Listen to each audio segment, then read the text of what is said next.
And I just have Yes. to start out by asking, did you ever expect it to get this big?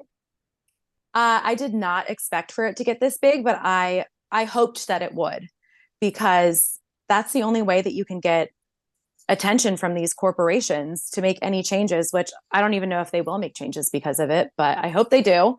But the only way to get their attention is negative.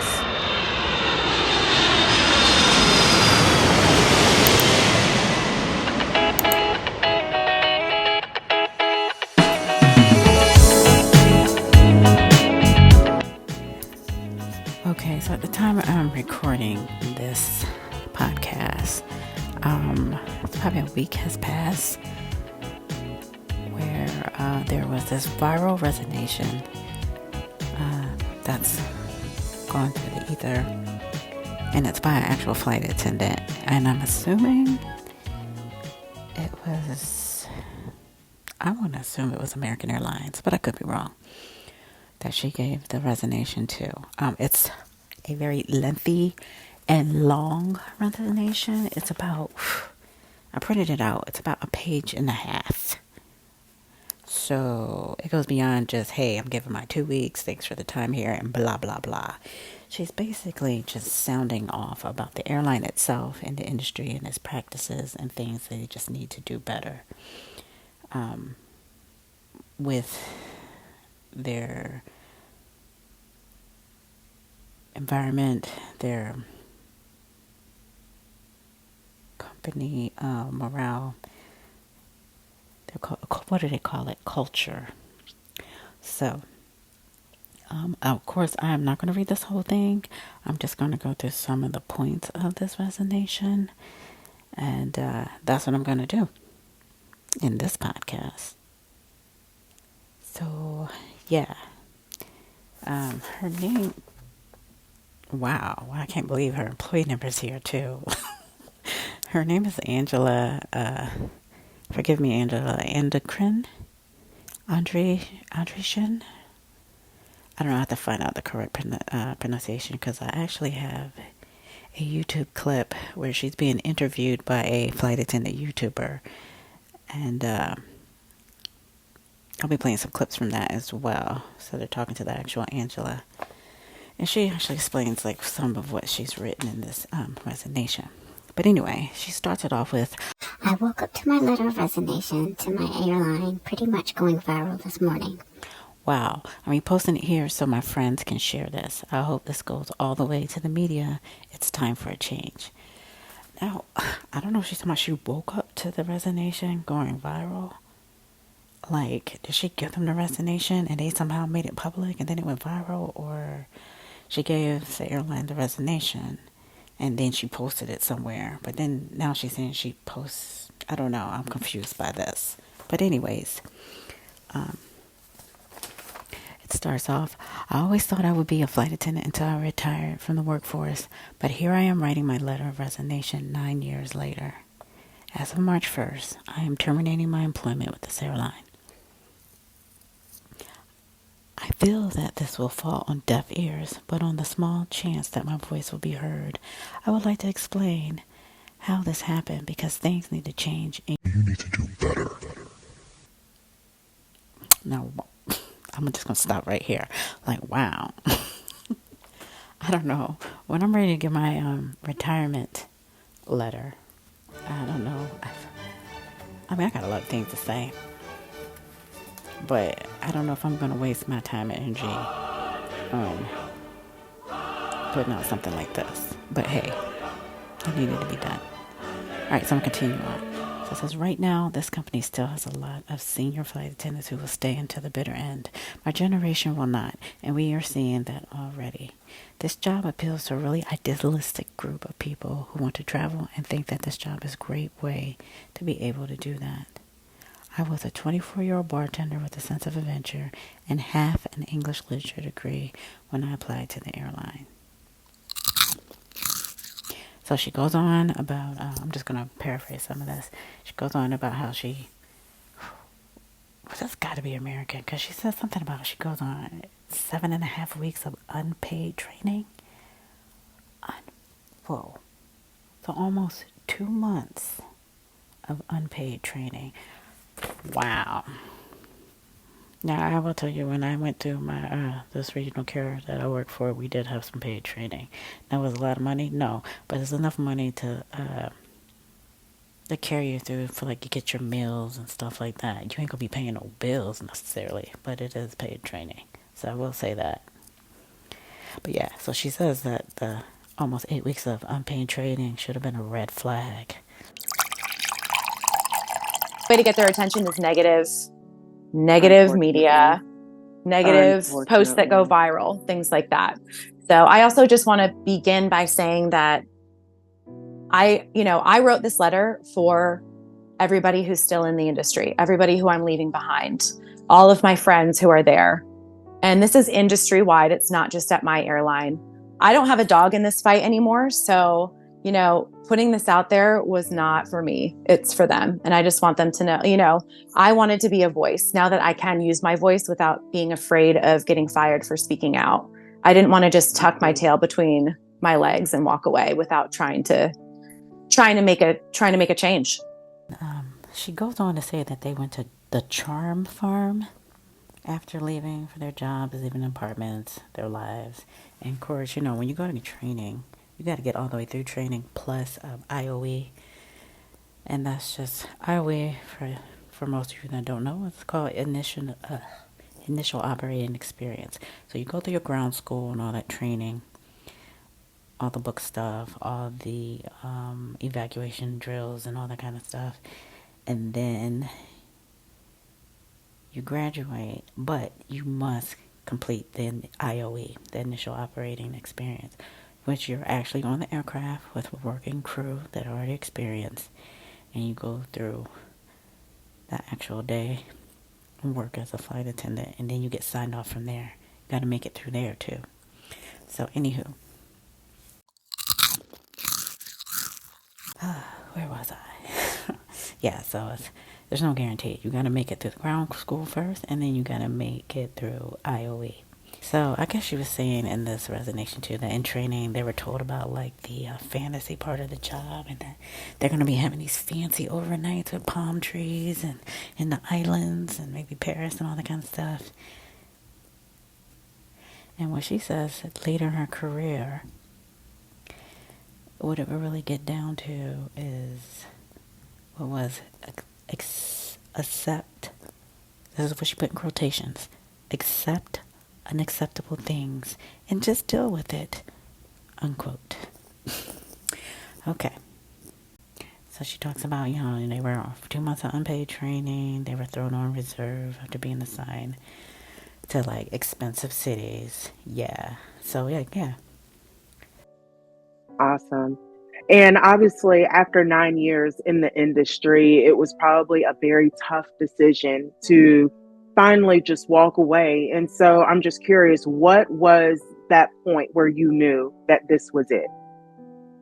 I had been feeling like every time I came into work, I did not want to be there. And that's not like me. I'm a really positive person. I can usually find the joy in literally anything. And I was not, no matter how deep I was digging, I just couldn't find it at work anymore. Yeah, you with a major carrier? Of course they're going to have bases in these expensive cities. But she goes on to say her first paycheck was $500. And you ain't getting another one until 2 weeks later. So, yeah. I need to do let's see what the turnover rate for flight attendants are these days. It's gotta be pretty high. Because some people get these jobs for a change and they want the flight benefits and blah, blah, blah. But, you got to be able to take care of yourself, too. And if you're seeing weak paychecks like this from a major carrier and you got another 2 weeks to go, yeah, honey, there's going to be some turnover, okay? You may wait it out a little bit, but you ain't waiting it out that damn long. But anyway, she goes on saying, despite her salary, she used her benefits to enjoy her, her first few years. And she stayed in youth hostels on vacations and in Europe. And, she enjoyed her layovers and things like that. It was just every time I walked in the door, I did not want to be there. And pretty much without fail, every single person that I spoke to felt the same way that I did. So I started to realize that there was something deeply wrong that was going on. Yeah, and obviously, I know that you mentioned in your letter that things had changed drastically since COVID. So, do you feel like your want for not being at work was because things had changed so much, or you honestly just felt like you had outgrown, the career? I truly believe that it's because things have changed so much in the industry. So yeah.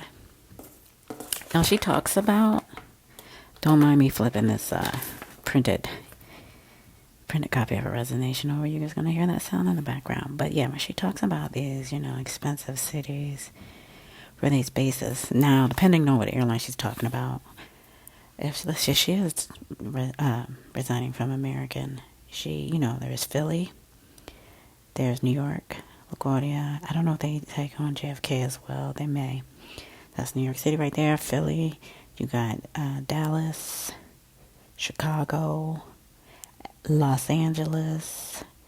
And I think, speaking of expensive cities and being able to maintain a staff in these cities, an airline staff, at least with the flight attendant group, I believe I remember hearing a story or seeing a story in the news not that long, a few months ago, about how there were issues with United Airlines and their flight attendants having a San Francisco base because San Francisco is expensive. As we go, the whole freaking state of California is expensive.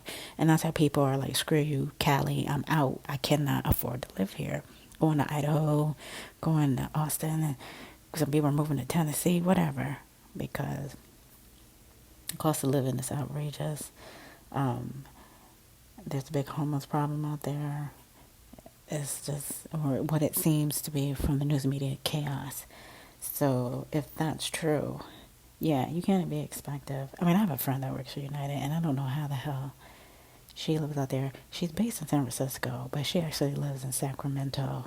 I think it's like a 2-hour drive or something to San Fran. But whether even in like Sacramento, like her boyfriend's a firefighter, and he makes about $150,000 a year. She's like, that ain't enough. And she makes what she makes at United. She's been there maybe just a little over 5 years. And, the it's not good, especially for that damn state. So, but if she's talking about, like I said, American Airlines, I just named those expensive cities. Well, Charlotte's one. Charlotte is starting to get up there a little bit because it became a popular place for people to move to because it was a low cost of living. Now, because a lot of people are moving there, or more people are moving there, the cost of living is going up in Charlotte, North Carolina. There's just no support for the flight attendants out there. Anything that I've needed personally during my career, I've had some great managers, and I'm not saying everybody in management is horrible. They're not. There's some that really, really want to help. But yeah, it's just changed. It's just changed so much. It's just become such a place that doesn't care about their employees or their passengers. That's a very deep statement.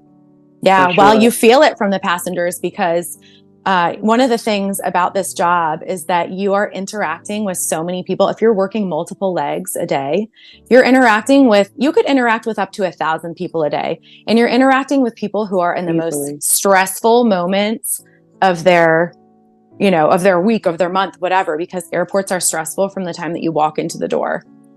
So dealing with all of that energy, that really weighs on you. And then on top of that, when people are coming to you with all of these problems and issues that you have no resources to fix, and then they get angry at you, it's a lot. It's a lot. If she's talking about Delta, yes, expensive ass cities. I don't know about so much about Detroit, but Boston, that base, Los Angeles, Minneapolis, St. Paul. You got New York City, so they cover both airports, JFK and LaGuardia. Then you have Seattle, Washington. It's expensive. So, to her point, yeah, she's correct. So she was saying also, she goes on to talk about how, it took her about 5 years to become somewhat financially stable. And then here comes COVID. And we all know how COVID changed our lives, and she goes on about that. Though, this is something all crews, whether you're regional, a major carrier, international, domestic, whatever. Like, we got some of our, we were still flying with, almost barely or empty cabins in the beginning of COVID, and you would get stranded in some city, and then everything's closed. There's no food. So that was an issue for us. And then she talks about, how we were asked to mask up and police and try to calm everyone's fears, which is unbelievable. And yes, she talks about how some passengers lost their minds. It's Of heavy. course, it's frustrating. It really It's affects your. frustrating. Now, I know that you would finally come to the decision to resign from the airlines, but I guess when you decided to make the note, the resignation letter, were you really just trying to get the attention of management, or did you really want to blast the airlines and let the public know, hey, this is how we're being treated? Like, what really were your motives? And while they're losing their minds, trying to kill each other over masks and all that kind of stuff, we're worried about losing our jobs, My company, my regional, and like many other carriers, asked for some voluntary leaves. I mean, now mind you, this is during the pandemic leave, so you would go on unemployment, and then people were getting an extra $600 until that got cut off and was not renewed, and that whole fiasco. But yeah, that was some craziness, and I agree with her on this so far. And a lot of flight attendants that have read this letter, this resignation, agree with this woman, pretty much 100. And so far, so good. There's nothing I disagree with. And she goes on about, how people were taking voluntary leaves of absence, which is what I just talked about. And I did so myself as a flight attendant. I took a little bit of that leave. Like, hey, I've been flying for so long. I deserve a break, and that's what I did. And, was pathetic taking that voluntary unemployment. That you did make more money sitting at home than actually going to work. How ridiculous. I wish I had taken it sooner and longer, because I would have been able to have like an emergency fund from that, actually. And I had a little bit, but not that much. So then she goes on about, some flight attendants came back displaced from their bases and forced to commute. Yeah, that was a crazy nightmare. So when the airlines kind of like shut down for a little bit, and there were barely any flights going out, and people got sick of being in their homes for 2 or 3 months, and then flying came back with like a passion, and everybody was flying despite them having forced to wear masks and the whole thing. There was people everywhere. These airports were packed. My motive was really and I knew that this wasn't going to happen, that management would see what was going on, and that somebody would read my letter and be like, oh man, this is not good. Let's make some changes. But, that's really not the way to get things done. So it did turn into like, hey, let's blast the airline and let people know exactly what's going on. And I worked on this letter for a long time. A long time, B. Well, about a month. So I ended up wow. taking time off. I called out sick because obviously they denied my personal leave. I did not feel like, at that point, I knew that I was ready to go, because I just felt like I was so disregarded. My situation, I think, really deserved compassion, or at least somebody to call me and, ask me. I had some big family stuff going on that I really wanted to be there for. So I knew at that time that I was done. So I wasn't going to go through like the process of applying for FMLA and jumping through hoops and everything. So I ended up calling out sick for a month just to make sure that I truly wanted to walk away from this career, because 9 years is a long time to invest seniority, benefits, all those kinds of things. So this letter started out as a journal entry, basically, that was just like word vomit at first. So when that happened, we have a lot of people that come to this airline. Not all these people are hired out of these cities. They're hired from someplace else, and they choose to commute. And That can be a freaking nightmare, especially during COVID with so many flights going out and then everything going out full like it did when the flying came back in June or July. I don't know, my memory is kind of fuzzy at this point. I kind of try to put the pandemic, I call it the pandemonium, out of my mind. I mean, of course I'm not going to ever forget it, but hey, it happened. I just want to move on from it. I really do. Like, I'm going through my iPad, getting rid of all the pictures with me wearing masks and other people wearing masks. I just don't want to think about it. I'm never going to forget it. It's probably the most freakiest time I've had on this planet. One of the strangest. And, yeah, I just like to forget about it for a little bit. Seriously, so we can all move on with our lives.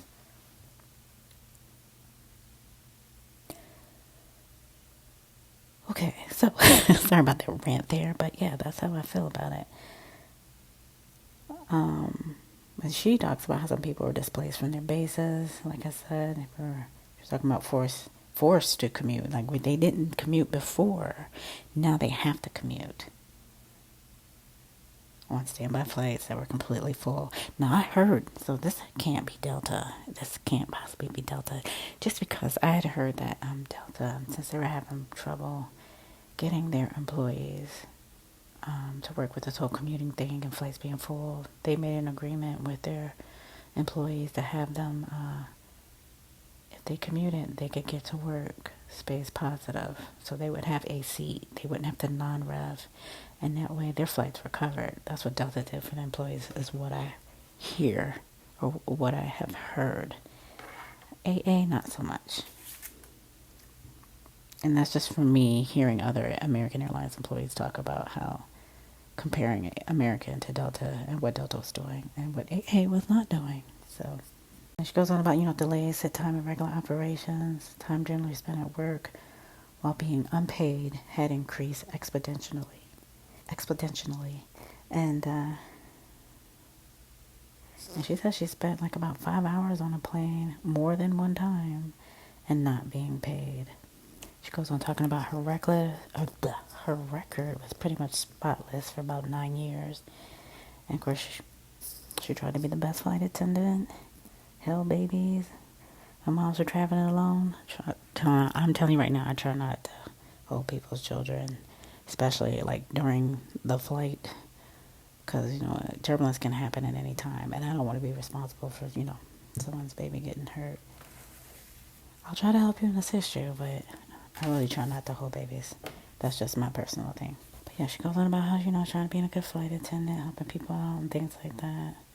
But she feels, even doing good things, that she's just a number at the airline itself. And those things go under the radar. And if you're just a number, she says, that no one really cares about you. You're just a cog in the machine, in that matrix.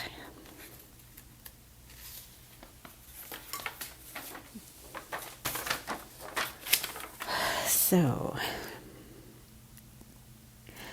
she goes on about she finds she had found herself needing some time off to take care of her grandfather, and she needed to move across the country and things like that.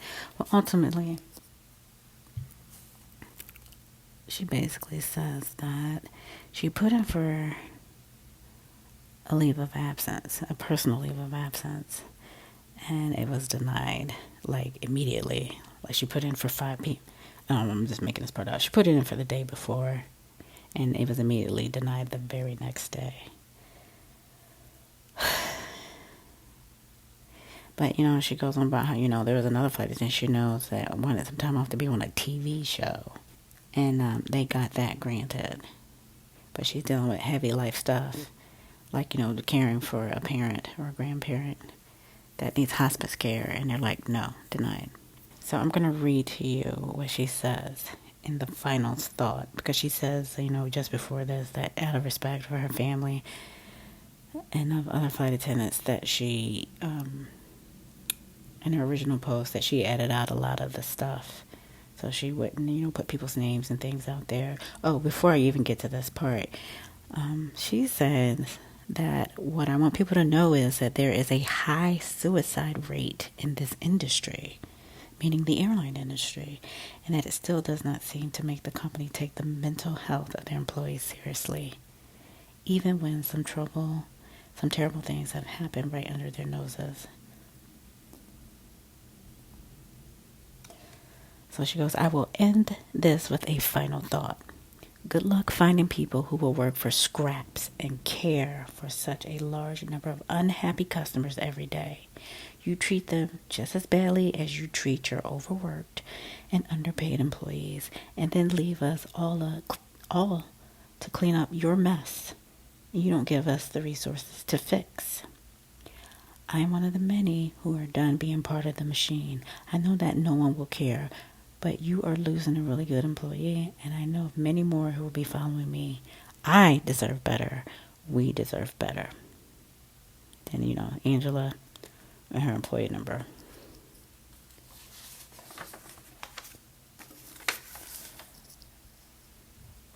So I'll just leave it at that right there.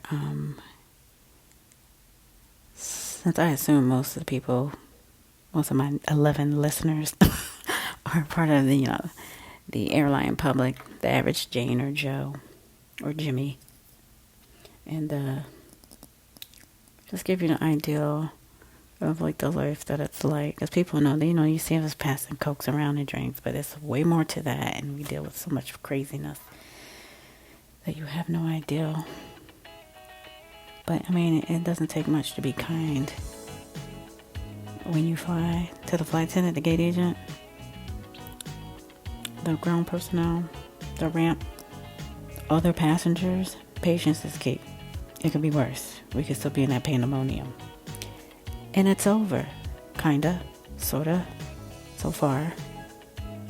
So let's just get on with it. And I will be putting the link to the YouTube flight attendant interview in the description so you can check it out for yourself.